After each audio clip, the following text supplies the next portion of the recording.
Para pemerhati menggesa ahli parlimen untuk mengetepikan perbezaan mereka dan mencapai kata sepakat untuk meluluskan cadangan belanjawan 2021 pada sesi pengundian di parlimen yang dijangka pada 25 November. Adalah normal bagi ahli parlimen mengambil bahagian dalam perbahasan dan untuk perubahan dapat dilihat dalam dokumen belanjawan akhir. Jika belanjawan tidak diluluskan, ia akan memberi kesan yang besar kepada kestabilan politik negara dan keberkesanannya dalam menangani krisis pandemik COVID-19. Dan untuk bercakap mengenai perkara ini, kita bersama Mujibu Abdul Muiz, pensyarah pengajian sains pentadbiran dan pengajian polisi UiTM. Saudara Mujibu.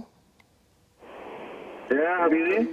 Baik, apakah mungkin risiko yang menanti sekiranya belanjawan 2021 ini tidak diluluskan? Ya, sememangnya memang kalau perbelanjaan ini tidak diluluskan, implikasi terbesar dalam konteks sekarang ini adalah keabsahan kerajaan yang wujud, kerana jelas kalau sesuatu usul kerajaan itu tidak mendapat majoriti di parlimen, maka ada kebarangkalian perkara 43/4 itu, iaitu Perdana Menteri tidak lagi mendapat majoriti suara di parlimen itu barangkali sudah terpakai. Maka implikasi politiknya adalah apakah Perdana Menteri akan memberikan makluman kepada Yang di-Pertuan Agong bahawa beliau tiada majoriti, maka akan membuka peluang kepada undi untuk memilih Perdana Menteri semula, ataupun yang lebih teruk lagi adalah kita akan bakal menghadapi pilihan raya. Itu adalah implikasi politiknya. Tetapi pada masa sekarang mungkin saya berpendapat kita tidak mahu sampai ke tahap itu, kerana perbelanjaan ini masih lagi boleh diluluskan, kerana masih lagi ada kaedah supply and confident and supply itu masih boleh berlaku. Kerana kalau perbelanjaan yang sekarang ini masih lagi diperbahaskan, apatah lagi dalam konteks menggunakan wang kerajaan itu mengikut perlembagaan perbekalan atau dan juga akta kumpulan wang yang disatukan, ya, perkara 100 di perlembagaan persekutuan itu masih lagi boleh berlaku. Itu pun kalau sebahagian ahli-ahli parlimen, terutamanya daripada Barisan Nasional maupun juga Pakatan Harapan berpuas hati bahawa bajet yang dibentangkan itu masih lagi di dalam konteks yang dipersetujui, iaitu untuk membantu rakyat dan juga memerangi pandemik COVID-19. Jadi itulah barangkali implikasi-implikasi yang bakal muncul daripada perbelanjaan sekarang ini yang bakal diundi pada 25 hari bulan kelak. Jadi apakah jalan tengah yang boleh diambil bagi memastikan belanjawan 2021 ini dapat diluluskan dan sampai kepada golongan sasar ini?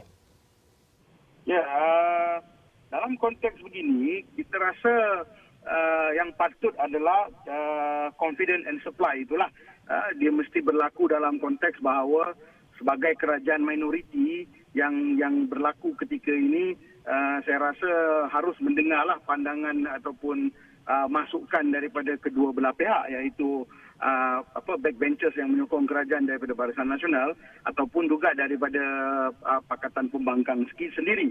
Kerana itu adalah jalan tengah yang terbaik bagi mengelakkan dua perkara ini berlaku, iaitu bajet tidak lulus dan sudah tentulah yang paling besar sekali, majoriti tidak lagi diperolehi oleh Perdana Menteri sebagai ketua kerajaan di parlimen. Maka jalan tengahnya memang saya rasa ketika ini memang kerajaan patut mendengar masukan-masukan yang diminta oleh pihak pembangkang maupun juga parti yang menyokong kerajaan di parlimen ketika ini. Jadi kalau kompromi ini boleh didapati dan berjaya diwujudkan, maka barangkali bajet boleh diluluskan pada 25 hari bulan ini. Tapi itulah harapnya mereka mampu mencipta kompromi itulah bagi memastikan perbelanjaan ini diluluskan, ya, dan penggunaan wang kerajaan untuk tahun 2021 mengikut akta perbekalan boleh dilakukan. Saudara Mujibu, melihat kepada situasi pada ketika ini, adakah ia merupakan perkara biasa setiap kali belanjawan dibentangkan atau mungkin kali ini berbeza kerana kerajaan ketika ini dikatakan satu kerajaan yang rapuh? Ya, sudah tentu ini tidak pernah berlaku, walaupun pada tahun 1999 kita pernah menghadapi keadaan di mana bajet itu tidak sempat diluluskan oleh parlimen, tetapi selepas pilihan raya berlaku dan kerajaan membentangkan semula, jadi dia lulus seperti biasa. Tetapi pada keadaan inilah kita tidak pernah menghadapi situasi di mana kerajaan itu begitu rapuh. Ya, majoriti yang diperlukan itu walaupun dalam pakatan kerajaan sendiri nampaknya ada permasalahan. Jadi ini perkara yang sesuatu yang baru. Mungkin dia sesuatu yang mempunyai hikmah kepada negara.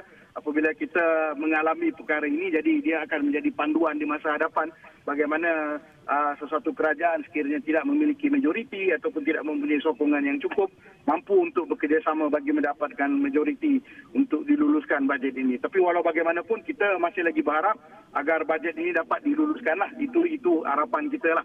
Kalau tidak, barangkali akan ada komplikasi yang lebih menyusahkan kita semua di masa hadapan.